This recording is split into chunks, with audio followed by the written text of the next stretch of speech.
తెలంగాణ కొత్త సీఎస్గా ప్రదీప్ చంద్ర నియామకమయ్యారు. ఇందుకు సంబంధించిన ఉత్తర్వుల్ని ప్రభుత్వం జారీ చేసింది. తెలంగాణ తొలి ప్రభుత్వ ప్రధాన కార్యదర్శి రాజీవ్ శర్మ సాయంత్రం పదవీ విరమణ చేయనున్నారు. ప్రస్తుతం ప్రదీప్ చంద్ర కొత్త సీఎస్గా బాధ్యతలు స్వీకరించబోతున్నారు. ఇక పూర్తి సమాచారం మా ప్రతినిధి సాదిక్ అందిస్తారు. సాదిక్, అనుకున్నట్టుగానే రేస్లో ఉన్న ప్రదీప్ చంద్రకే సీఎం కేసీఆర్ మొగ్గు చూపారు. పూర్తి డీటెయిల్స్ చెప్పండి. తెలంగాణ రాష్ట్రానికి రెండవ సీఎస్ గా ప్రదీప్ చంద్ర నియమిస్తూ తెలంగాణ ప్రభుత్వం ఉత్తర్వులు జారీ చేసింది.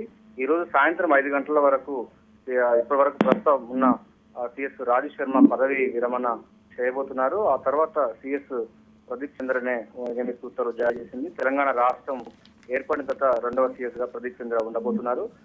సీఎస్ రాజీవ్ శర్మ ఇప్పటికే తెలంగాణ రాష్ట్రం ఏర్పడిన నుంచి ఇప్పటి వరకు కూడా ఆయన అనేక దశల్లోగా ప్రభుత్వానికి సహకారాలు అందించారు. ఆయనను ప్రభుత్వ సలహాదారునిగా అంటే రాజకీయ అడ్మినిస్ట్రేషన్ సలహాదారుని నియమించింది కూడా కసరత్తు చేశారు. ముఖ్యమంత్రి కేసీఆర్ కూడా ఈ నిర్ణయం కొద్దిసేపట్లో తీసుకునే అవకాశం ఉంది. అది కూడా జీవో వచ్చే అవకాశం ఉంది.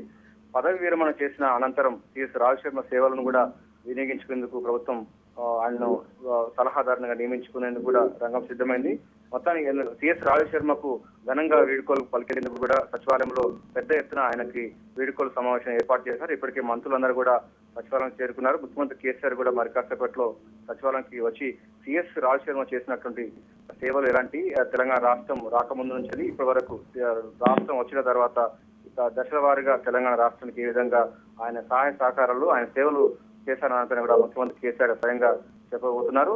ఇక ఆ తర్వాత సాయంత్రం 5 నుంచి ప్రదీప్ చంద్ర సీఎస్ గా బాధ్యతలు చేపట్టనున్నారు. Shirisha. Right, thank you Sadiq.